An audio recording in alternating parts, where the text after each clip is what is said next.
Hi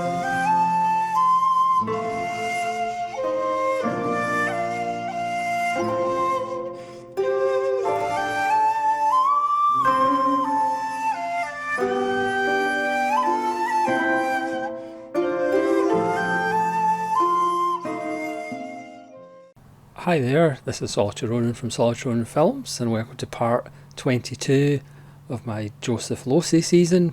Today we're going back to 1972 and his musical comedy, The Assassination of Trotsky, starring Richard Burton, Alain Delon and Romy Scheider. If only this was a musical comedy. Sadly it's not a musical comedy. This is obviously scored success with his film before this, The Go-Between, which won the Palme d'Or.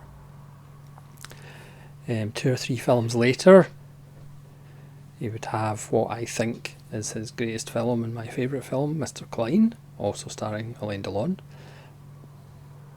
But he decided to make The Assassination of Trotsky, which obviously sounded like box office gold somehow.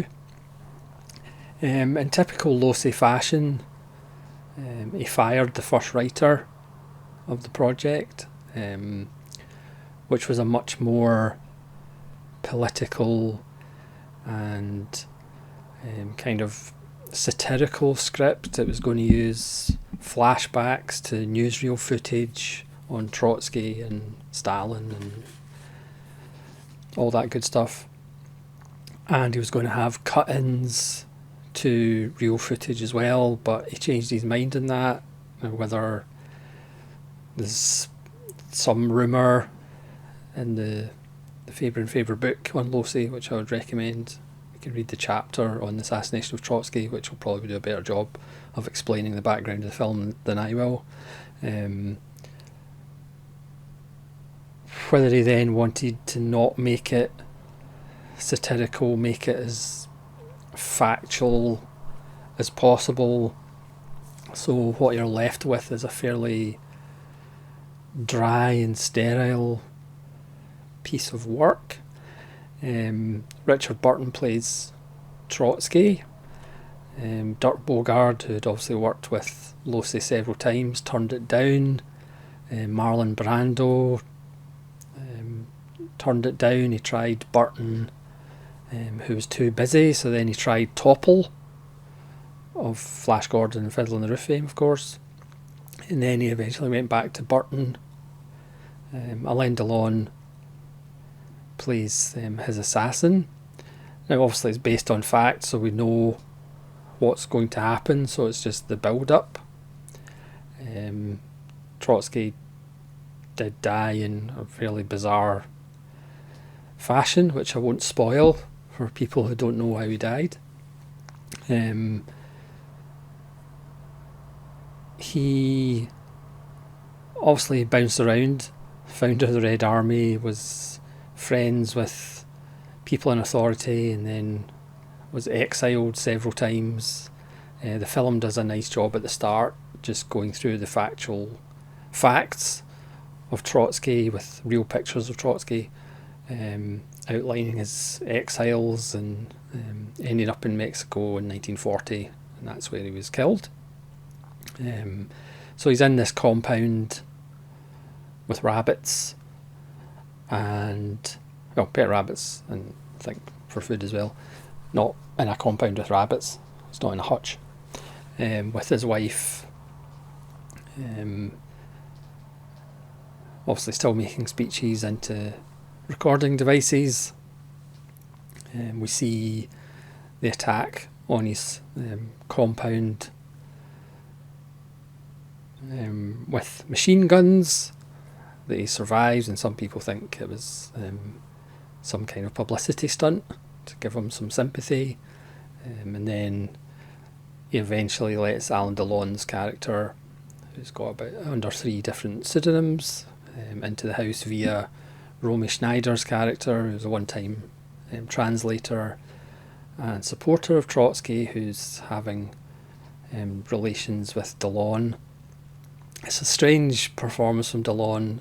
I mean, we all love his big blue eyes, but for most of the film he's got sunglasses on, even when the sun's not out. And he looks as though he's completely bored throughout most of the film. I mean, it's really strange if you fast forward to Mr. Klein, and when Delon was putting the project together, he was pretty much demanding that Joseph Losey did it, and wasn't going to do the film unless Joseph Losey was directing, which after making The Assassination of Trotsky is quite interesting. So for a film that's about political figures, it's kind of not political. Again, the rumour was that Losey didn't want to upset some of his friends who were more strongly political. So it's just a fairly sterile, odd, strange film that in the end, the final scene's almost turned into a Hammer horror, with both lead actors screaming their heads off. Especially for Delon, it's quite jarring seeing him screaming his head off, because you don't really see Delon screaming his head off. It's a really odd film, not a very successful one. It absolutely bombed in the cinemas. Apparently when it opened in Edinburgh, there was a protest outside by Trotskyists, which is quite hard to say. It bombed in London, and it really wasn't successful anywhere. Losey had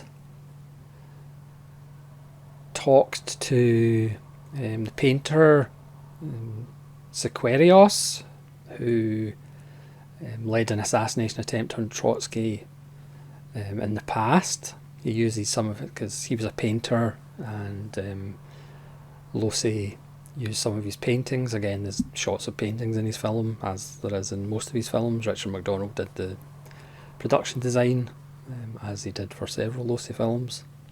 Losey spoke to Trotsky's grandson,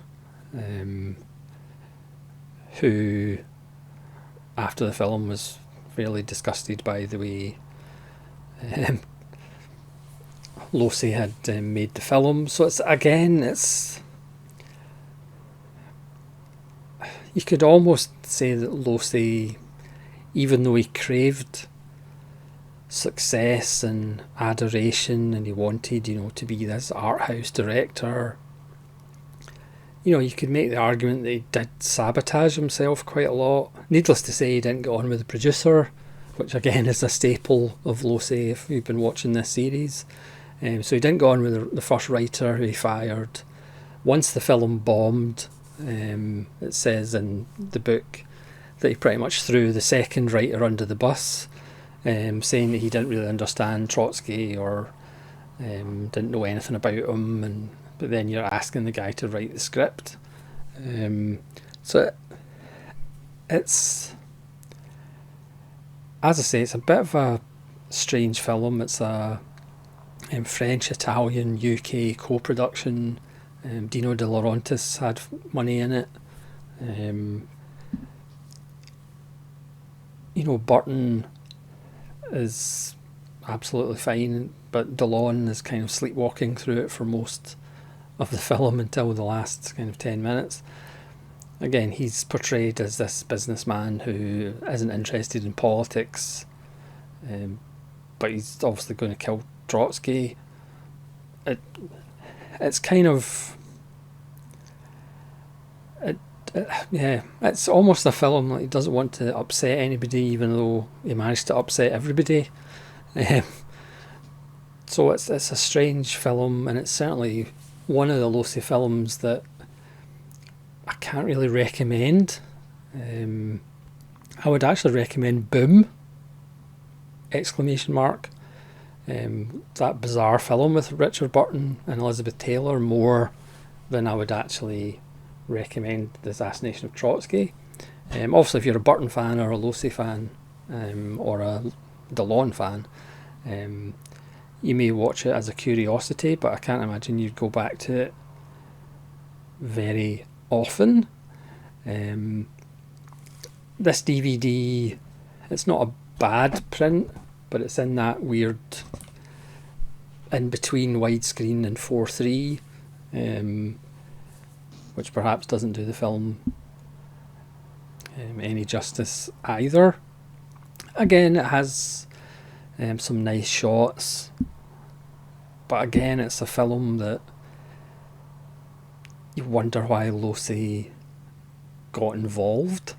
It does have some nice support by Giorgio Albertazzi, who was in Eve, and is also probably more famous for being one of the leads in Last Year in Marienbad, but Rennie.